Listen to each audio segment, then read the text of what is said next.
नाही, आता गॅजेटनुसार किती निघालेत मी याची माहिती घेतली नाही.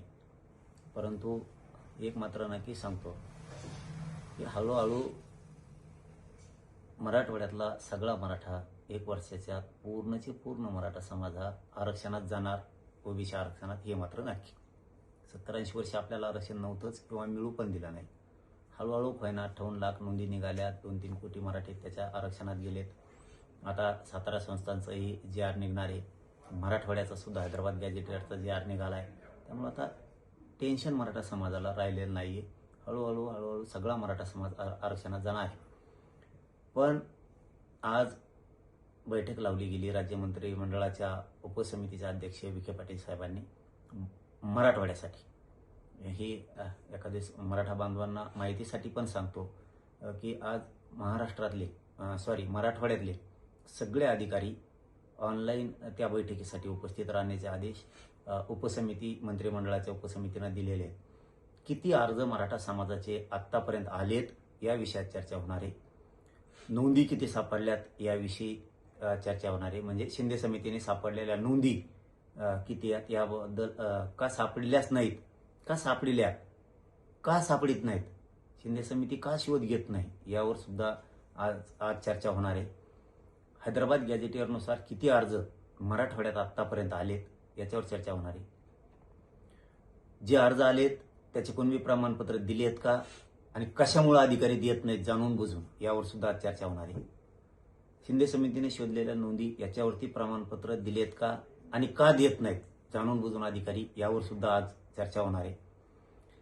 मराठवाड्यातल्या आणि महाराष्ट्रातल्या अधिकारी ज्यांचे कुणबी प्रमाणपत्र दिलेत त्यांच्या व्हॅलिडिट्या का देत नाहीत, किती व्हॅलिडिट्या द्यायच्या राहिल्यात, किती दिल्यात आणि राहिलेल्या कशामुळे जाणून बुजून अधिकारी देत नाहीयेत, मराठवाड्यातले सुद्धा अधिकारी जाणून बुजून का देत नाहीत, याच्यावरती आज बैठक होणार आहे. हे मी मंत्री महोदयांना सुद्धा सांगितलं होतं की व्हॅलिडिट्या जाणून बुजून दिल्या जात नाहीत, प्रमाणपत्र जाणून बुजून दिले जात नाहीत. हे मुख्यमंत्र्यांच्या कानापर्यंत सुद्धा गेलं पाहिजे. राज्य सरकारच्या कानावरती ही गोष्ट गेली पाहिजे. उपसमितीच्या मंत्रिमंडळाच्या कानावरती आम्ही स्वतः टाकलंय. असं होतंय, जाणून बुजून वेठीस धरलं जात आहे गरीब मराठा समाजाला. नोंदी असून कुणबी प्रमाणपत्र दिलं जात नाही, व्हॅलिडिट्या जाणून बुजून दिल्या जात नाहीत आणि हैदराबाद गॅजेटियरनुसार सुद्धा अर्ज केलेल्या बांधवांना कुणबी प्रमाणपत्र जाणून बुजून दिले जात नाहीत. धाराशिवचे एक अधिकारी तर जाहीरपणानं सांगतात की आम्हाला एसओपीच नाही आली. किती पागलपणाचं लक्षण आहे त्या अधिकाऱ्याचं. ज्यावेळेस जे आर निघाला त्याच वेळेस एसओपी आलेली असते. जाणून बुजून टाळाटाळी त्या अधिकाऱ्यांकडून. मला आता त्यांनी इथून पुढे सुधारावं म्हणून मला नाव घ्यायचं नाहीये त्यांचं, कारण त्यांना नाव घेतलं तर पुन्हा चौकशीच्या फेऱ्यात ते अधिकारी येऊ शकतात. गोरगरिबावर असा अन्याय करायला नाही पाहिजे.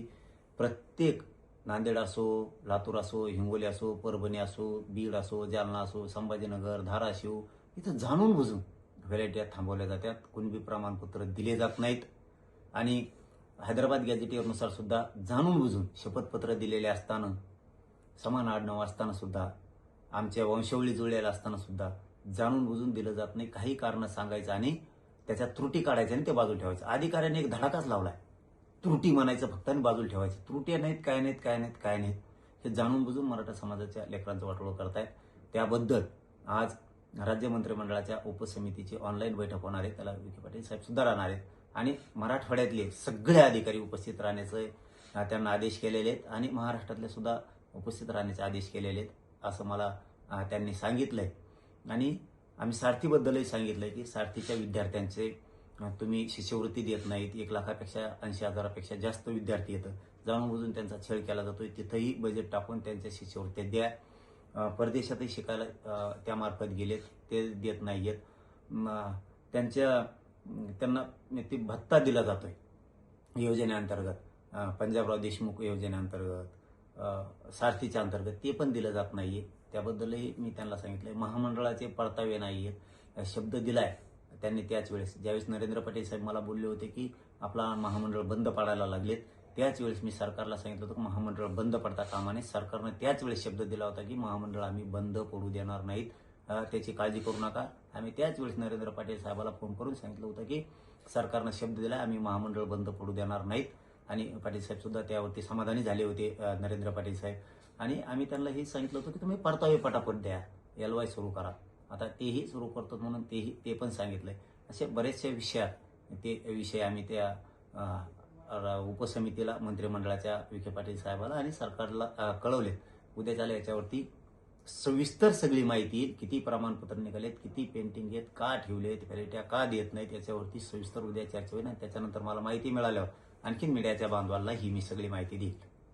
इथंच नसल्यावर पोऱ्यात कुठे येईन अशी परिस्थिती आहे. परंतु हे सुद्धा 300 काही प्रमाणपत्र वाटप झाले, हे कुठेतरी जरांगेच्या दबावापोटी आणि जरांगेच्या दादागिरीपोटी प्रशासनातील अधिकाऱ्यांना पैसे देऊन आणि खरं तर हे भ्रष्टाचार करून काढलेले कुणबी प्रमाणपत्र आहेत. हे सुद्धा म्हणजे माझ्या मते 300 सुद्धा नाही, 30 सुद्धा कुणबी प्रमाणपत्र मराठवाड्यात निघू शकत नाहीत. मराठवाड्यात कोणीही कुणबी नाही, परंतु फक्त दादागिरी आणि सत्तेच्या आणि पैशाच्या जोरावर हे कुणबी प्रमाणपत्र काढलेले, बाकी काहीही नाही.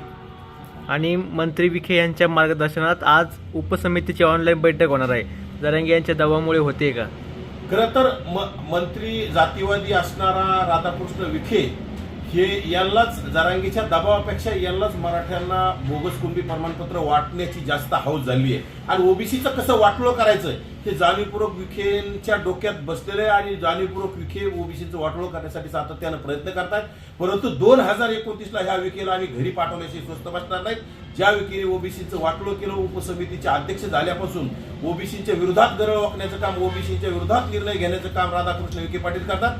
याचं उत्तर आम्ही 2029ला त्यांना नक्कीच देऊ आणि त्यांना घराचा रस्ता दाखवू.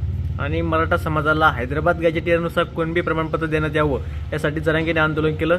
त्यानंतर सरकारने GR काढत हैदराबाद गॅजेटियर लागू केलं. मात्र मराठवाड्यातल्या 8 जिल्ह्यात कुणबी प्रमाणपत्रासाठी 731 अर्ज दाखल झाले. त्यात केवळ 310 प्रमाणपत्राचं वाटप केलं गेलं. खरं तर कुणबी प्रमाणपत्र मागणीसाठी आपल्याकडे काहीतरी पुरावे लागत असतात आणि कुठलाच पुरावा नसताना मागणी करणं, त्यामुळं कुठेतरी 700 काही प्रमाणपत्राची मागणी झाली, त्यातून 300 काही कुणबी प्रमाणपत्राचं वाटप झालंय.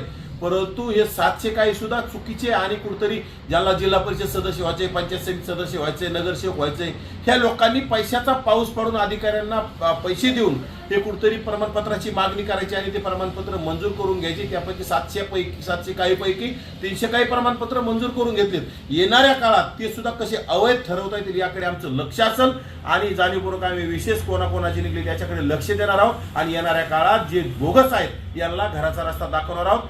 ज्या अधिकाऱ्यांनी दिलेत आणि ज्या लोकांनी काढले यांच्यावर सुद्धा कारवाई करण्याची सुद्धा आमची सातत्यानं मागणी आहे आणि आम्ही ती पूर्ण ठेवणार आहोत. आणि येणाऱ्या काळात जे राधाकृष्ण विखे जाणीवपूर्वक प्रशासनाला दबाव टाकून कुठंतरी कुणबी प्रमाणपत्र वाटप करण्याचा, बोगस कुणबी प्रमाणपत्र वाटप करण्याचा आदेश देण्याचं काम करतात, दादागिरी करण्याचं काम करतात, त्यांच्याकडे सुद्धा ओबीसी समाज नक्कीच बघेल आणि ओबीसी समाज त्याला जागा दाखवेल. आणि जरांगेत राहिला विषय जरांगेचा, जालना असेल, बीड असेल, ह्या भागामध्ये जाणीवपूर्वक जास्त कुणबी प्रमाणपत्र निघले. बीड आणि जालन्यामध्ये जरांगेचा दबदबा आहे, जरांगेची दादागिरी आहे आणि त्याच्या जीवावर कुठेतरी अधिकारी त्याला घाबरतात. त्याच्याकडे वाळू माफिया, गुटखा माफिया, मटका माफिया, दादागिरी करणारे गुंड आहेत आणि त्यांच्या माध्यमातून काही अधिकाऱ्यांना धमक्या देऊन हे कुणबी प्रमाणपत्र काढले. परंतु हे पूर्ण अवैध आहेत. येणाऱ्या काळात हे दूध का दूध, पाणी का पाणी झाल्याशिवाय आम्ही स्वस्त बसणार नाही.